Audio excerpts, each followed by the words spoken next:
All right, four-state challenge, mile by mile, full recap. Let's get into it.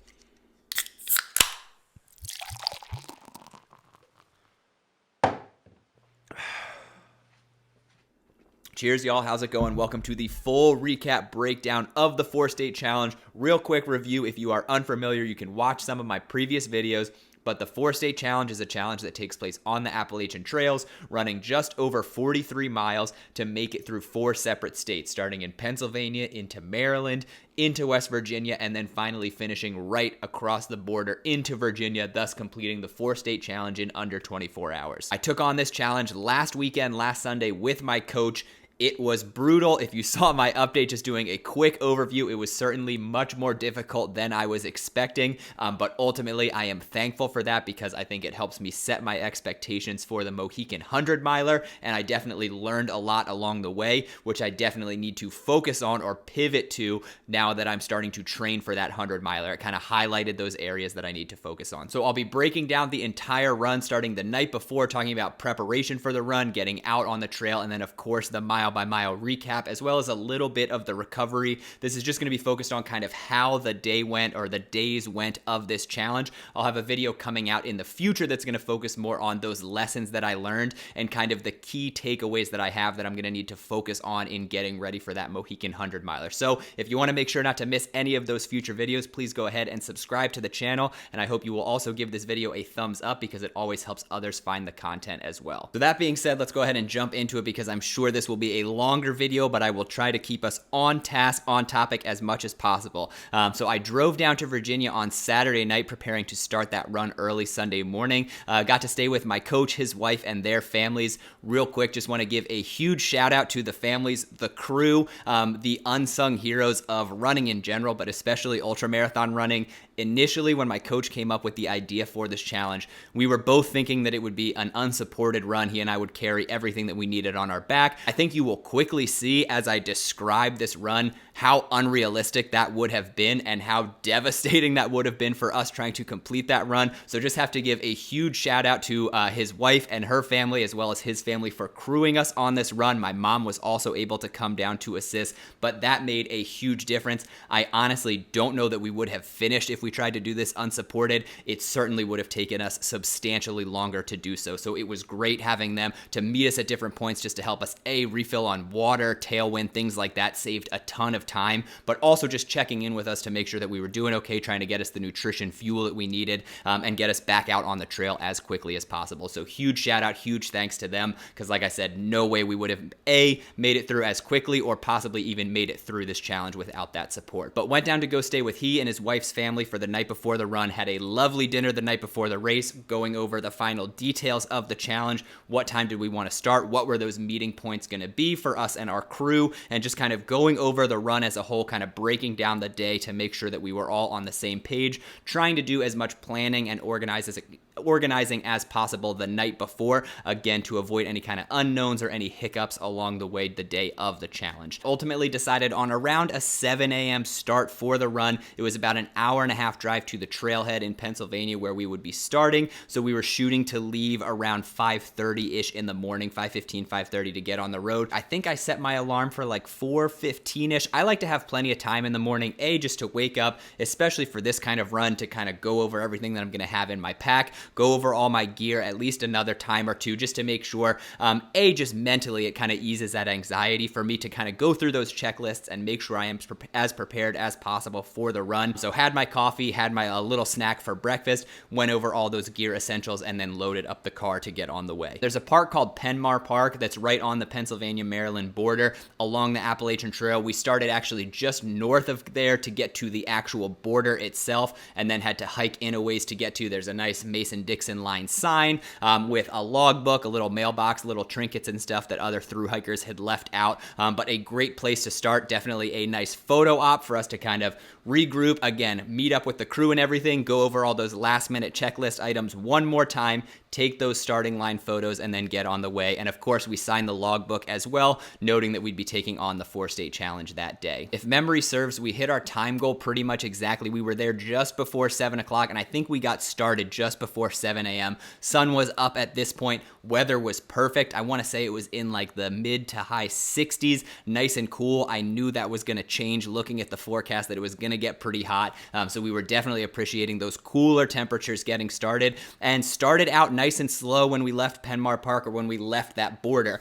Just kind of power hiking. Really, I wanted to focus on just kind of fast-paced hiking for the beginning, at least for the first mile. Again, just to warm up, loosen up, since we didn't run any kind of warm-up or anything like that. Just wanted some time to warm up to the trail, get used to the terrain, and like I said, just loosen up those core muscles, but also those stability muscles as well, to get ready for the task ahead of us. Aside from the Bandera 100K, this was really my only second ever kind of ultra distance challenge. It's always funny getting started, especially being a relatively new thing for me, because there's really, there's an end in sight, but it's so far away. So it's just kind of like, all right, let's get started, and we're just going to keep going for a long time, and hopefully eventually we'll be finished. The first section was relatively easy, not too much elevation. It was 5.8 miles total for that section.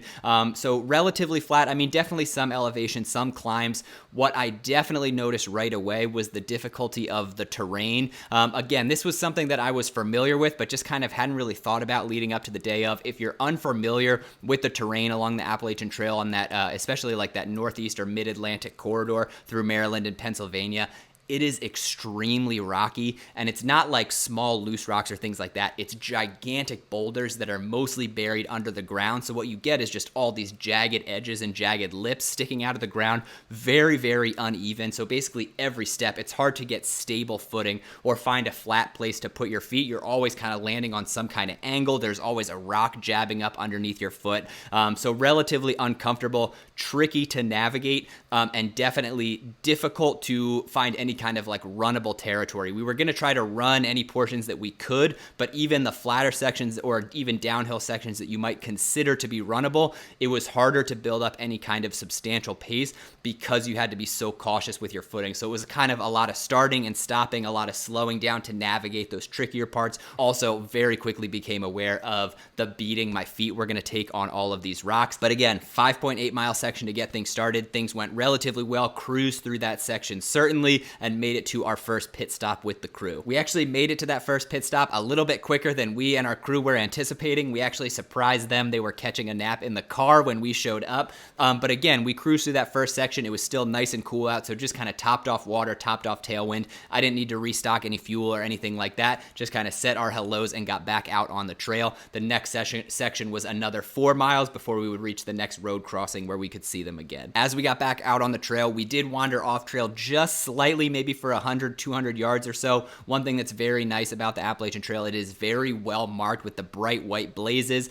There was just a fork. We went one way, but very quickly realized, hey, haven't seen a blaze in a while, and it was very simple to just turn around, head back. No harm, no foul, no real issue there. Very quickly back to running. And this, I think, was really the section where we started to get a real taste of what the elevation was going to be like.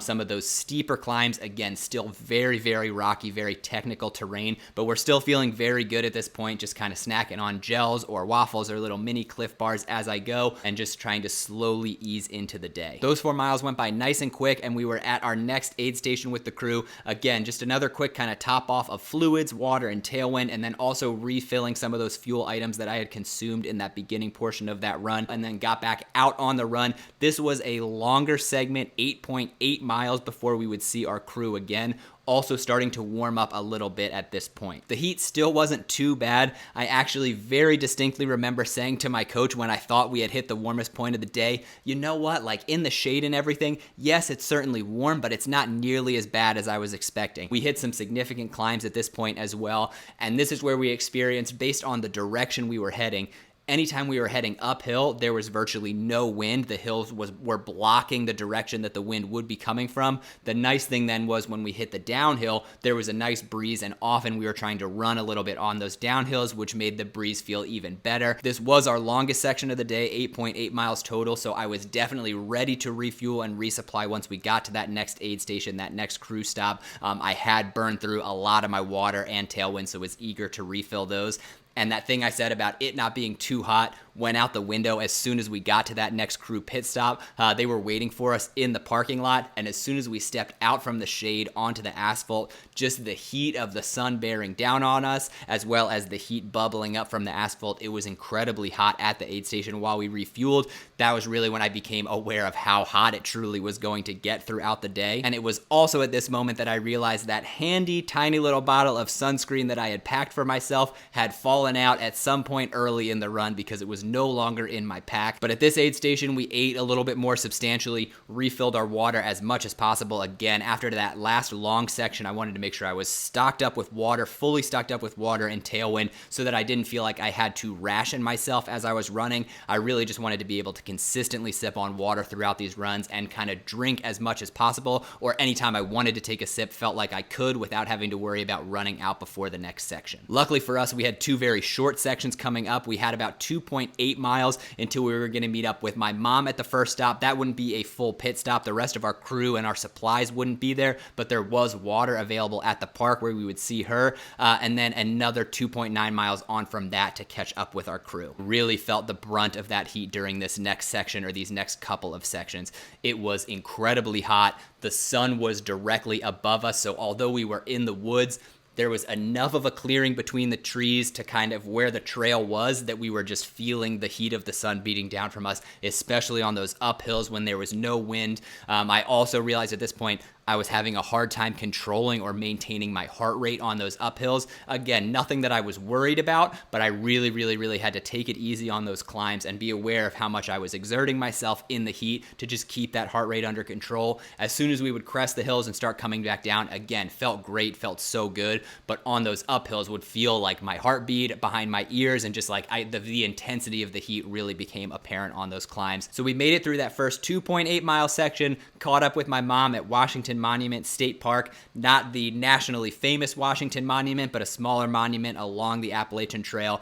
Did not stop to take any pictures or actually see the monument, just kind of kept walking down the trail to get back on the AT. It was nice here because this was a stop that had pumpable water at it for hikers, and so both my coach and I just got that water flowing, dumped it over our heads to try to cool off. I filled and soaked my hat in ice water, and really just tried to cover myself in cool water to get my body temperature down. I mentioned that last section was really when the heat started to get to me a little bit, so really wanted to focus on keeping that core body temperature as cool as possible, and then immediately got back out on the trail again, trying to make it to that next full crew stop so that we could refill water and all that good stuff. Luckily, that next section was another short one, just 2.9 miles. Again, definitely feeling the heat at this point, but got through that pretty quickly, I want to say. Not too substantial climbs or anything like that. Still decent terrain.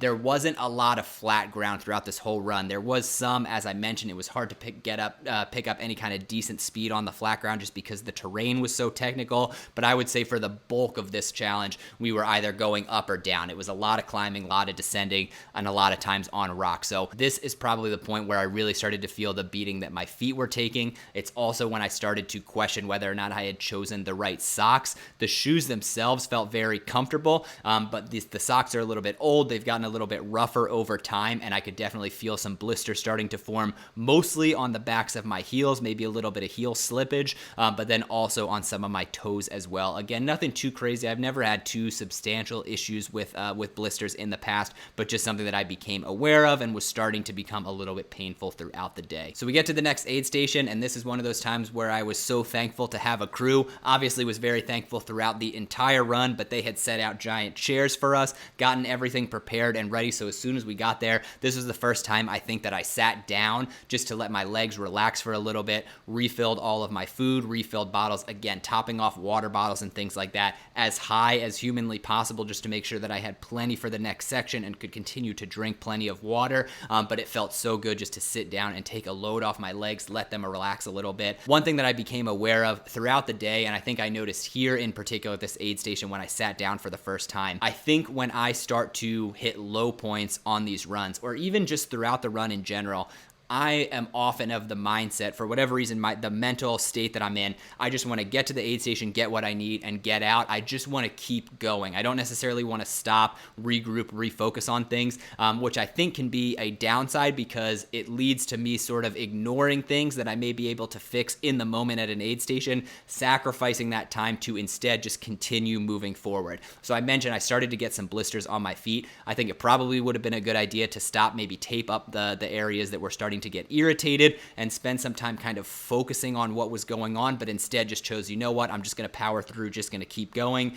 Similarly with food, I realized at this point that I was eating Honey Stinger waffles, Honey Stinger gels, and sort of Cliff Bars were my calories that I was trying to take in.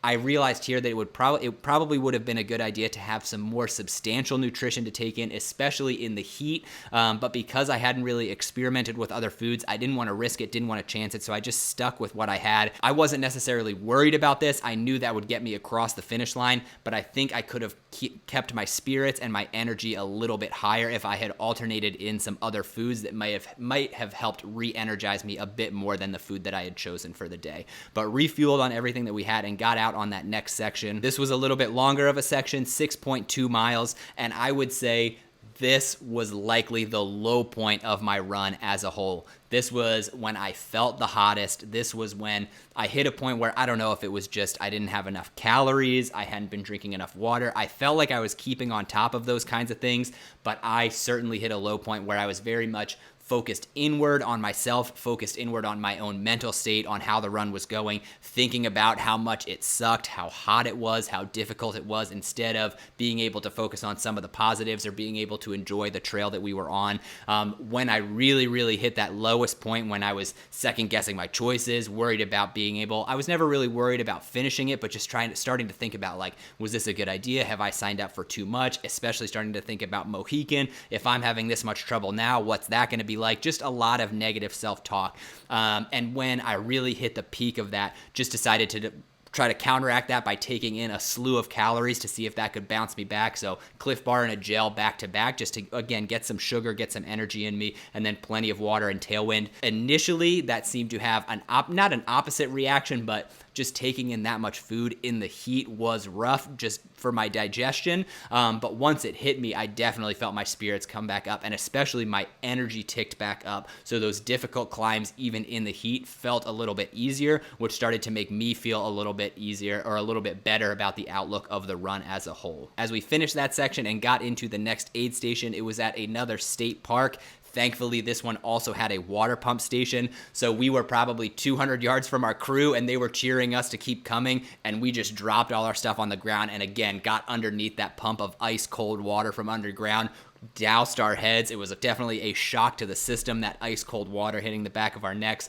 Soaked my hat, soaked my hair, soaked a buff to put around my neck, basically anything that I could put on me to, again, bring that core temperature down to try to keep myself cool. I think this was also probably the longest stop that we took, or maybe second longest stop that we took at an aid station. I really just wanted to focus on, again, sitting down, letting my heart rate come back down, trying to cool off as much as possible. I also focused here, started to shift my focus here on, instead of taking in little incremental calories throughout the run, taking the opportunity here to take in a little bump of extra calories, as well as focusing on drinking a substantial amount of water at the aid stations. Since I had water to sip on the run, I wanted to kind of top off my internal tank at the aid stations, not drinking or eating so much that it was going to weigh down in my stomach. But again, like I said, just trying to top off my tank as much as possible. So I was starting each section of the run with a little bit extra energy, little bit extra fluid, hydration, etc., to hopefully counteract some of what I was feeling about sort of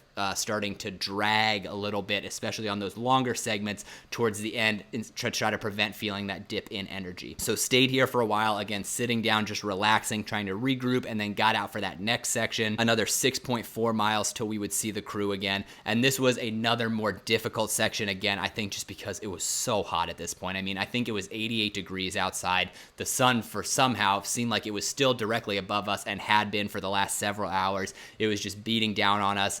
I did realize that I was starting to burn at this point, sunburn. The buff around my neck certainly helped, but if you've ever done this kind of effort before with a sunburn, you know a sunburn just makes you feel hotter than you already are, especially with the sun beating down on you. So I tried to cover up that exposed skin. I didn't get burned too bad, but just enough to make that sun even more miserable than it already was. But I will say, I feel like this section was sort of a turning point in the challenge as a whole. I had been through what I think was the darkest moment for me, and even though it was still difficult, everything was starting to hurt a little bit more. The finish line was also starting to be in sight. We were getting closer and closer. We were well past the halfway point, and so it was just focusing on knocking off those miles. Again, taking it section by section and just check, check, check, slowly chugging along, and we're just trying to focus on getting to the finish line before sunset. The last thing that I will mention about this section is this is the point when I realized I had also made a fatal mistake early on in the run where I had forgotten to apply Body Glide to anything but my feet. I had spent a ton of time focusing on putting on Body Glide and Squirrel's Nut Butter on my toes and feet to prevent blistering, but had forgotten to put it anywhere else. I will say, this is also a huge shout out to the gear that I chose. So I was using trekking poles for the first time, didn't have any issues with blistering on my hands or anything like that. Was wearing a gear vest, no issues with chafing or anything like that on my chest and back, and was just wearing my Brooks Sherpa shorts. I did chafe a little bit on my legs. Luckily, at the next aid station, I was able to quick and apply some emergency Body Glide, but we were 30 plus miles in at this point, and again, who knows how many hours. And so the fact that I had such minimal chafing after that many hours, that many miles with no Body Glide or anything, really I think speaks volumes to the gear that I was wearing. I've talked about it in the past, how strong I think the performance is of that gear, and definitely felt it on this run. It saved me when I forgot to save myself with that Body Glide early on. We got to that last kind of full aid station with our crew. I think this may have been the one where we stayed the longest. Luckily, the sun had started to go down finally, not setting necessarily, but had gotten substantially cooler than it was. Again, refueled, applied that emergency Body Glide. We were just over 6 miles out from the finish line. There was one more place, a little 5.2 miles out, where we would see our crew, but we were getting very close to finishing the run. Spirits were up. We were definitely in a low pace place. We were sore. Everything hurt, but it was achievable. We knew we were so close to that finish line. So we got out, got to running. This 5.2 mile section, I will say, was one of the most boring, but ended very exciting. The majority, almost all of this 5.2 mile section was along a straight, flat gravel road that runs along the river, taking you into Harpers Ferry, West Virginia. It was very flat, like I said, very boring, just no scenery or anything like that. And to make things worse, you kind of had a river on one side and then sort of marshy swamp on the other. So what that meant was tons of mosquitoes. Luckily, because it was flat, we were able to run a decent amount here, but oh my God, the bugs were brutal, and we were on that road for close to, I want to say like 4.5 miles. So when you're just slogging through 4 miles getting chewed apart by mosquitoes after having already run almost 40 miles, it was not what we wanted, but we just kept moving forward, again, in anticipation of that finish line. And when I say it ended relatively exciting, we ended the run in historic Harpers Ferry, West Virginia, which was really cool because you kind of come out of this road, climb a stairwell up onto a little footbridge, cross over the water into historic Harpers Ferry, and then you're among all these old historic buildings, these cobblestone roads, and then you sort of climb this stairwell that takes you up the mountainside along all of the buildings alongside Harpers Ferry. So really beautiful scenery. Again, I had a sort of some famous last words here because we knew that there was one more substantial climb left before we got to the finish line. We're climbing up this stairwell that seems sort of endless. It just keeps going up the hillside. And I said to my coach, this has to be the last climb, right? Like, this is so steep. It keeps going for so long. This has to be it. And then we'll finish on flat ground. And my coach kept saying, I don't think we're there yet. This doesn't look as steep or as tall as what I'm expecting that last little climb to be. And I was like, no, you're crazy. We're just tired. This is definitely it. And I was so sure of myself until we got to the top. We crossed the bridge over the river, and like I said, we had one last spot where we were going to see our crew. Probably we crossed the river, crossed this bridge. We're about a half mile of where we'll see our crew, and that half mile is just spent going straight up. So we climb. The sun is going down very quickly. We pretty much know by this point there's no way we're finishing in the light. We kind of get to the road crossing where we're going to see our crew at dusk. There's a little bit of light when you're out on the road, but once you got into the trees, it's pretty dark. Luckily, I had my headlamp. My coach did not, but we figured we would have enough light with one to make it. From that road crossing, we just had 1 mile left to get to the West Virginia state line. And so we didn't even really stop to say hi. We just sort of waved and kept going. And by this point, we are pushing hard to try to finish. We had sort of started as we were running across the bridge to cross the river, but we are running more than we're walking at this point. Even on uphills, we are really power hiking up those hills, just trying to get to the finish line, digging deep, finding whatever energy that we have left. That last mile was 1 mile straight uphill. My coach was right. We had so much more climbing to do than I thought. I've got my headlight on, trying to just light up the path in front of us, and I've got my phone in front of me open to our location on a satellite map so that I can just see us. As soon as we get across the Virginia border, I'm ready to take a screenshot to prove that we did it, turn around, and head back. So we keep going. Every 5 minutes or so, check, we're closer, but we'd get close, and then we'd wander away a little bit, we'd get close. Finally, I open up my phone when we're about exactly a mile in, according to my Garmin. We're across the border. I shout to celebrate. We've made it. Take a screenshot. And suddenly there's this noise from off of the trail directly next to us. I know I personally jumped. I didn't have enough light to see if my coach jumped, but I'm sure he was as surprised as I was. There was just a thru hiker asleep on the side of the trail that we had not seen. Scared the hell out of us when we're in the middle of the woods in the pitch dark, so focused on our phone, so focused on just trying to make it to the finish line. But ultimately, he pointed out that there was actually a sign showing us where the border was. We didn't need the phone out after all. Got a nice picture of that. Had a nice chat with the hiker as well. He was getting ready to, going to sleep and then getting ready to wake up at midnight to take on the 4-state challenge himself. He was actually a thru hiker who had started in Georgia back in February, so huge props to him for making it so far in such a short amount of time, and I'm sure that his 4-state challenge went off without a hitch. But we had made it, we took the picture, and then turned around to just make that sad hike back out of the woods, because again, although we were finished with the run, we had to then hike another mile back out of the woods by very little light to meet up with our crew to officially finish for the day. Luckily, since we had just powered through a mile straight uphill, we just had mostly downhill to get us back down to the road,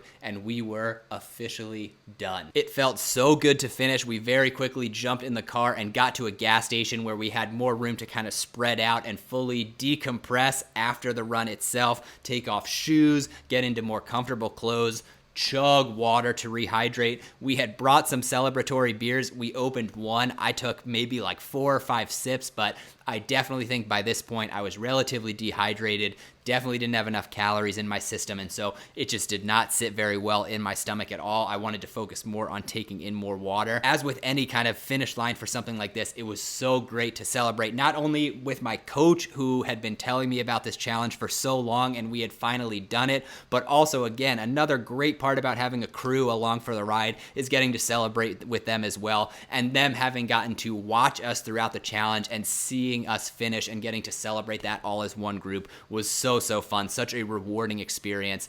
As difficult as it was, I'm now far enough removed that I can just look back on how much fun it was and how much rewarding pushing ourselves through those 43 miles was. So here we are a week out. I am relatively recovered. My legs feel great. Oddly enough, my triceps, I think from the trekking poles, are what's still the most sore. So I'm definitely going to be focusing on that a little bit, trying to strengthen those a bit before Mohican, but feeling really good. I think if I wanted to, I could certainly go out for a run. Could have gone out today. Maybe planning to go out for a short run tomorrow, just again to loosen up a little bit, but feeling good after the challenge and ready to shift my focus towards that Mohican 100-miler. So I know I have been going on for a very long time at this point, so I think it's time that I close out this video, but I will have plenty more to come. I've still got to edit together all of the footage from the run itself. That will be a much shorter video, but just enjoying, hopefully you'll enjoy seeing us out on the trail, seeing us through some of those aid stations and getting to relive that experience with us, and then also have videos coming out, like I said, about the lessons that I learned from this challenge